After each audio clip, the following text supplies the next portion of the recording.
Thalamus समझिए, कौन सा पोर्शन है हाइपोथैलेमस का? Thermo regulatory system. उसको हम लोग क्या कहते हैं? Thermo regulatory system. कि थर्मो मतलब टेम्परेचर और रेगुलेटरी मतलब रेगुलेट करना। तो थर्मो रेगुलेटरी सिस्टम हाइपोथैलेमस में है। ये साइटोकाइन जाकर थर्मो रेगुलेटरी सिस्टम को कंफ्यूज कर देते हैं या डिस्टर्ब कर देते हैं या एक्टिवेट कर देते हैं। थर्मो रेगुलेटरी सिस्टम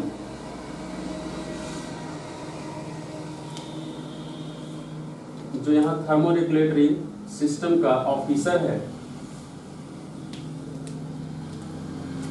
इसको स्टिमुलेट कर देते हैं।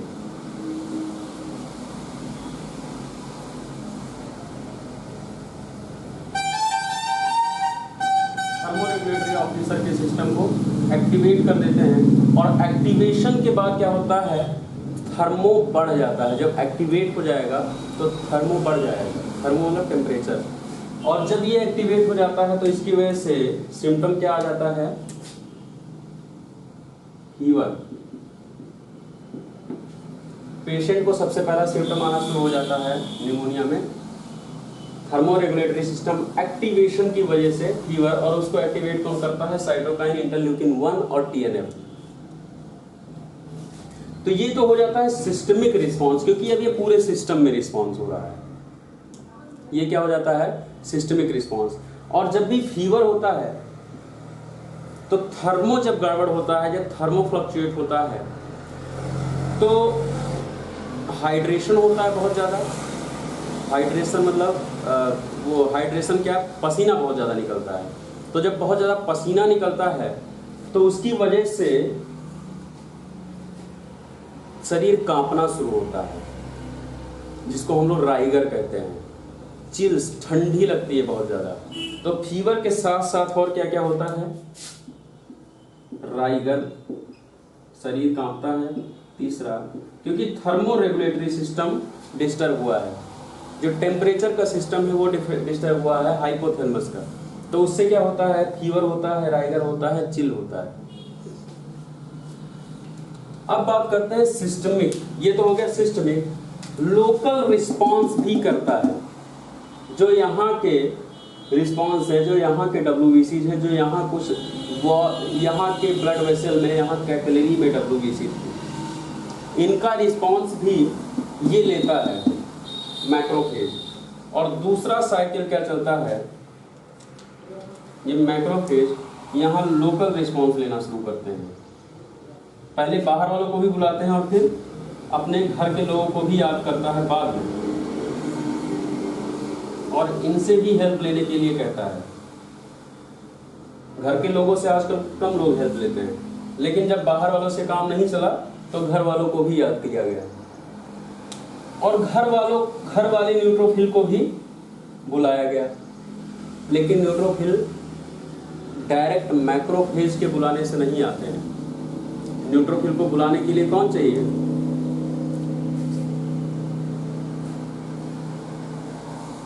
इंटरल्यूकिन मतलब साइटोकाइन।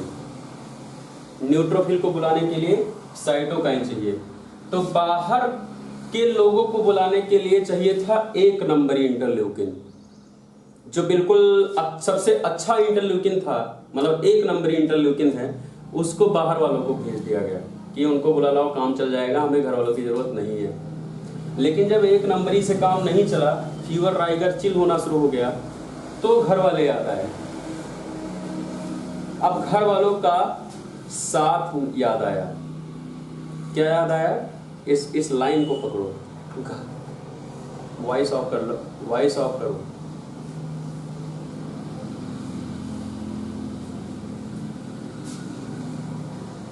इस लाइन को पकड़ो, घर वालों का साथ याद आया। इस लाइन को पकड़ना, घर वालों का साथ याद आया, और भेजा गया साइटोकाइन की बुला ला WBCs को। अब साइटोकाइन क्या है? साइटोकाइन एक ग्रुप है जिसके अंदर बहुत सारे सेल हैं, जैसे इंटरल्यूकिन, TNF। यहाँ भी इंटरल्यूकिन गए, लेकिन इंटरल्यूकिन नंबर 8 जब चाहिए था घर वालों का साथ तो भेजा गया इंटरल्यूकिन 8। क्या लाइन है, मेरे साथ रिपीट करो। जब चाहिए था घर वालों का साथ तो भेजा गया इंटरल्यूकिन 8।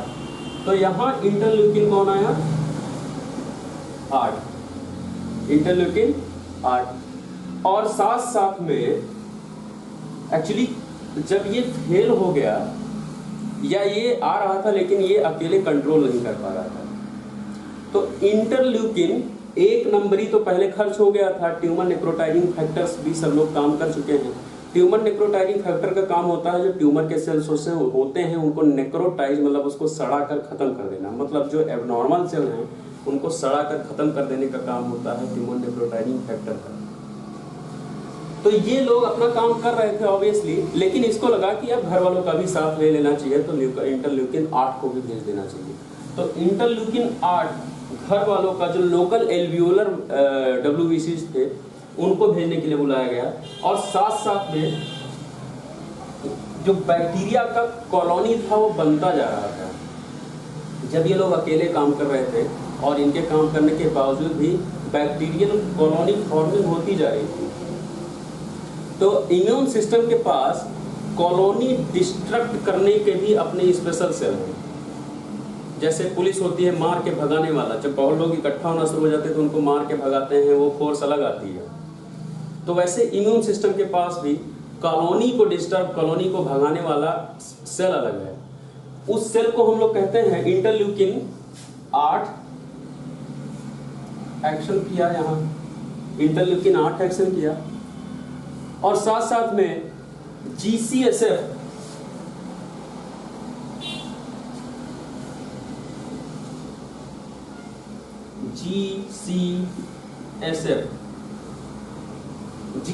मतलब हुआ ग्रेन्युलोसाइट, GCSF मतलब ग्रेन्युलोसाइट कॉलोनी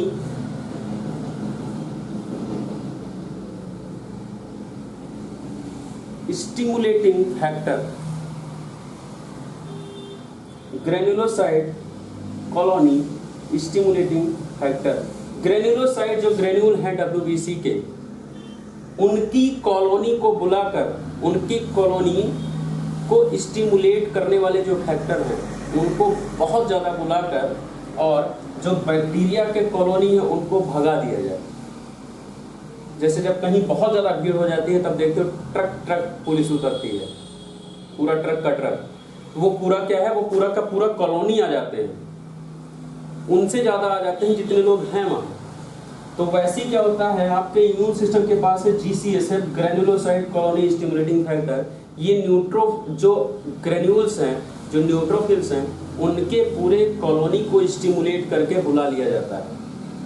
और जब वो आ जाते हैं तो इनका जो कॉलोनाइजेशन रहता है बहुत ज़्यादा, इनके पास जो कॉलोनाइजेशन है इसको हरा देते हैं granulocyte stimulating colony stimulating factor.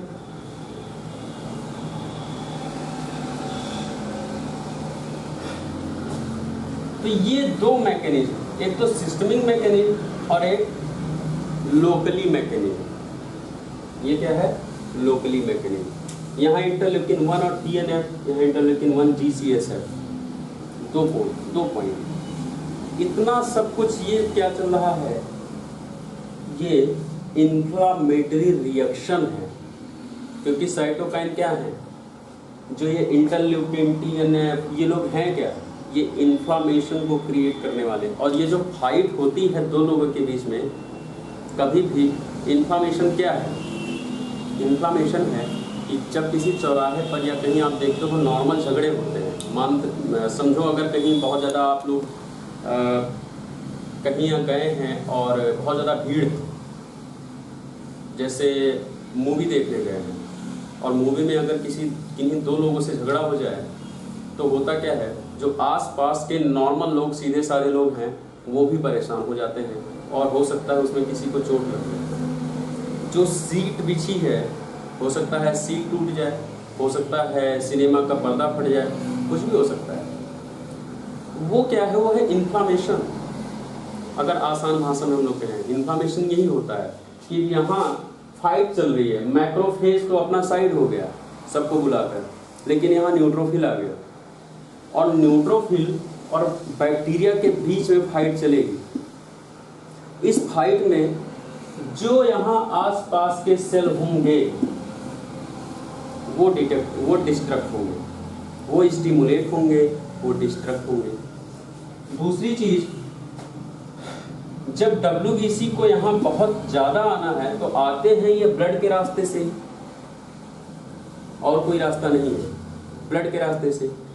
और अगर यहाँ पूरी बॉडी से ज्यादा अगर न्यूट्रोफिल यहाँ चाहिए, एक्चुअली अगर हमें लंग्स में इन्फेक्शन है और न्यूट्रोफिल बहुत ज़्यादा बाहर आकर पैर में जाकर इकट्ठा हो जाए तो यहाँ क्या होगा, कुछ नहीं होगा।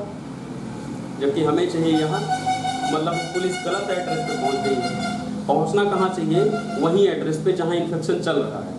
अब वहाँ पहुँचने के लिए जो ये रास्ते हैं, हाईवे, फिर छोटी छोटी गली, वहाँ तक पहुँचने वाला रास्ता सिर्फ एक है, ब्लड कैपिलरी।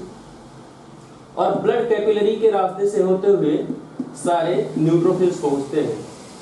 अब जरूरी क्या है कि जिस एरिया में अगर ज़्यादा न्यूट्रोफिल लेके जाना है, अगर वहाँ ज़्यादा न्यूट्रोफिल लेकर जाना है तो वहाँ पर क्या भेजना पड़ेगा, ज़्यादा ब्लड सर्कुलेशन, जिसके अंदर बह के जा रहा है न्यूट्रोफिल। पॉइंट समझ में आ रहा है? वहाँ न्यूट्रोफिल, अगर वहाँ न्यूट्रोफिल ज़्यादा भेजना है तो वहाँ पर ब्लड सर्कुलेशन ज़्यादा कराना पड़ेगा। मतलब अगर लंग्स में इन्फेक्शन है, मान लेता हूँ कि मेरे लोअर लोब में, बिल्कुल मुझे ना हो, क्लास डिस्टर्ब होगी, लेकिन हम लोग बस एग्जाम्पल ले रहे हैं, मेरे लोअर लोब में ये निमोनिया हो, मुझे कहते हुए डर लग रहा है, लेकिन मैं आप लोगों के लिए करा सकता हूँ। मुझे निमोनिया खतरनाक बीमारी है, COPD नहीं, वो भी खतरनाक, कुछ नहीं चाहिए, लेकिन सब कुछ मुझे अपने आप को कराना पड़ता है। मैं लोअर लोब में निमोनिया ले सकता हूँ आपके लिए। तो अगर मुझे लोअर लोब में निमोनिया हो और मुझे चाहिए ब्लड सर्कुलेशन ज़्यादा उसी एरिया पे, तो वहाँ ब्लड सर्कुलेशन ज़्यादा होगा, और जब ब्लड सर्कुलेशन ज़्यादा होगा तो इन्फ्लामेटरी रिस्पॉन्स होगा। ये पूरा जो साइटोकाइन है, ये क्या है, इन्फ्लामेटरी मीडिएटर है, ये इन्फ्लामेशन को मीडिएट करते हैं। जहाँ कहीं फाइटर्स आने शुरू हो गए, मतलब जो न्यूट्रोफिल्स हैं, अगर वो जाएंगे तो उनको बात करना नहीं आता है, वो यंग सेल्स हैं। और जैसे आप लोग हैं कि फोन गया अपने बैचमेट का और यार आ जाए, हाँ लड़ाई करना है, और ऐसे हो गए, आप पहुँचे वहाँ, आपने कुछ पूछा नहीं, बस शुरू हो गए। और अगर पिताजी लोगों को भेजा जाए तो वो लड़ाई नहीं करेंगे, पहले बात करेंगे। तो वैसे ही होता है, जो यंग सेल हैं, जो न्यू सेल हैं, वो न्यूट्रोफिल्स हैं, वो पहुंचकर सबसे पहले फाइट शुरू करते हैं, बात बाद में होगी। बात कौन करता है, मोनोसाइट और लिम्फोसाइट। क्रॉनिक मल याद है, करोड़ी मल, किसी को याद है? तो जब इन्फेक्शन क्रॉनिक हो जाएगा तब भेजा जाएगा समझदार लोगों को, मोनोसाइट और लिम्फोसाइट को। लेकिन जब नया नया है, एक्यूट है, तो वहाँ क्या है, न्यूट्रोफिल्स आए हैं जो यंग है धैर्य। तो इस पूरी कहानी में इन्फ्लामेटरी रिस्पॉन्स होगा। हम लोग अब सेकेंड स्टेप जो पढ़ रहे हैं, तो मैं ये बताऊंगा कि इन्फ्लामेटरी रिस्पॉन्स हम लोग वैसे पढ़ चुके हैं बहुत बार, मैं एक बार फिर से रिमाइंड करा दूं कि इन्फ्लामेटरी रिस्पॉन्स क्या है।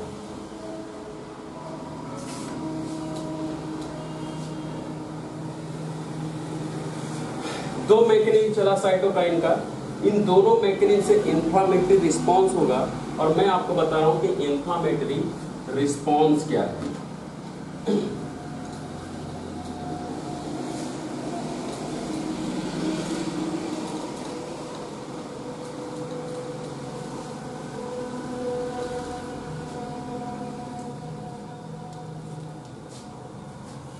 एक एरिया हम लोग लेते हैं जहां पर इन्फ्लामेशन है, ये एक इमेजिनरी एरिया, या आप ले सकते हैं lower lobe of the lung, जहाँ पर निमोनिया होने वाला है।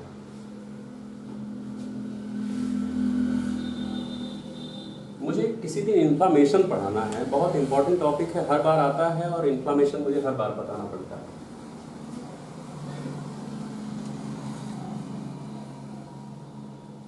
हाँ मैं सोच रहा हूँ इन्फ्लामेशन पढ़ा दें एक बार तो तुम लोगों को बार बार मुझे बताना होता है। थोड़ा लंबा टॉपिक है इसलिए मैं उससे बचता हूँ, इन्फ्लामेशन बहुत लंबा चला जाता है, बहुत लंबा टॉपिक है। तो इन्फ्लामेशन रिस्पॉन्स जब होता है तो ये एक सेल है और यहाँ पर इस सेल को सप्लाई करने के लिए कैपिलरी है।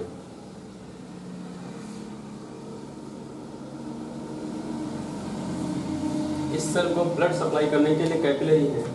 मान लेते हैं कि यहाँ पर इन्फेक्शन है, इस स्पॉट पर इन्फेक्शन है, यहाँ इन्फेक्शन हो गया है।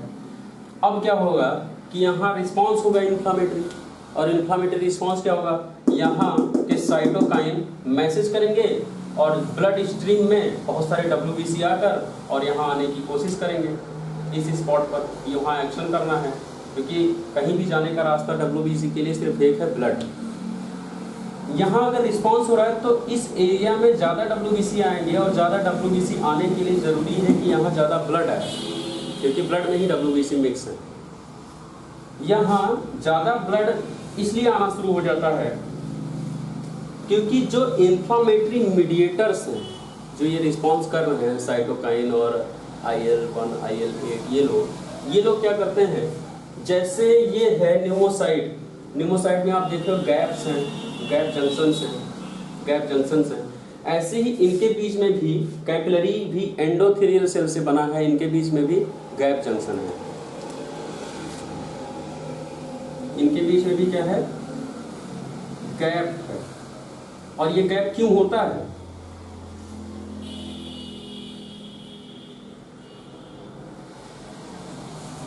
ये नॉर्मली गैप क्यों होता है इनके बीच में, ये गैप होना चाहिए या नहीं होना चाहिए, डिफ्यूजन के लिए। गुड, ये क्यों होता है, डिफ्यूजन के लिए होता है कि ऑक्सीजनेटेड और डीऑक्सीजनेटेड ब्लड आदान प्रदान हो सके।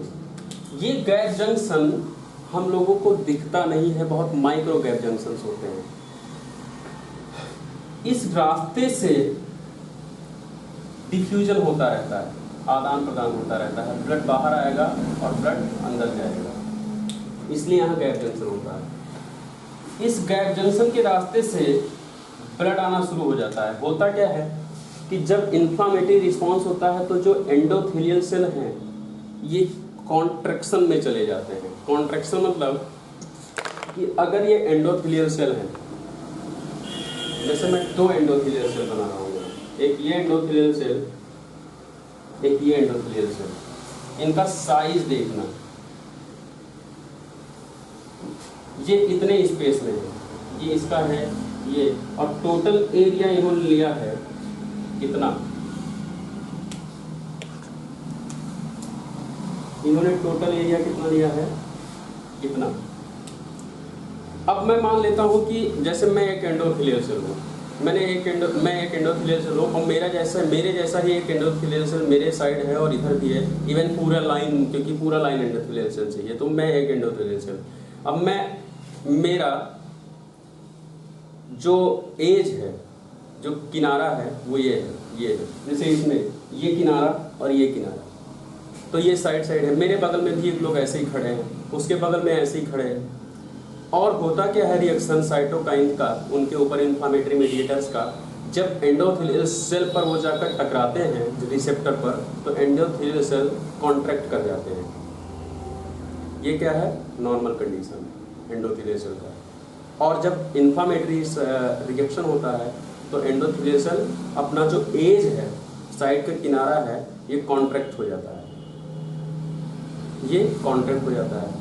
अब अगर जो मेरे बगल वाला है वो भी कॉन्ट्रैक्ट हो जाए, उसके बगल वाला वो भी कॉन्ट्रैक्ट हो जाए, एज अंदर आ जाए, सिर्फ बॉडी बचे, तो गैप जंक्शन क्या होगा, बढ़ जाएगा या कम हो जाएगा। अगर इनको मैं कहूँ ये बॉडी है,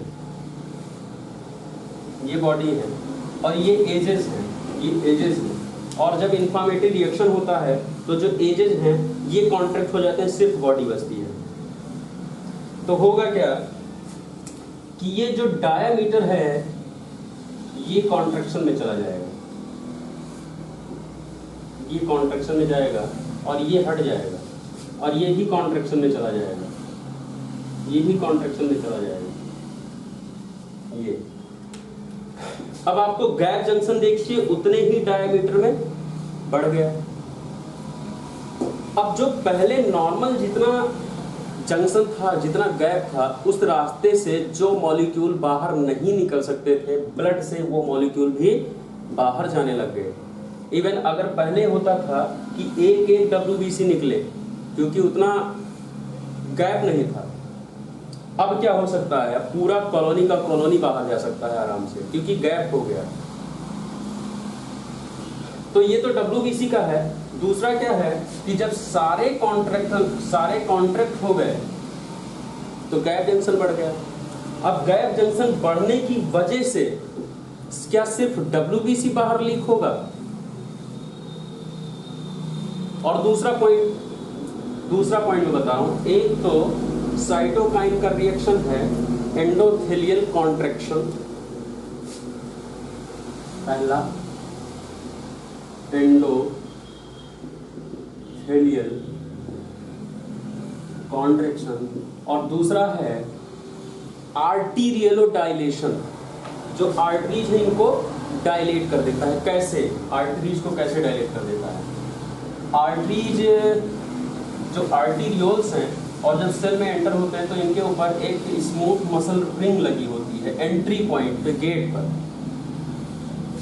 ये स्मूथ मसल रिंग लगी होती है एंट्री पॉइंट पर, जहां से ब्लड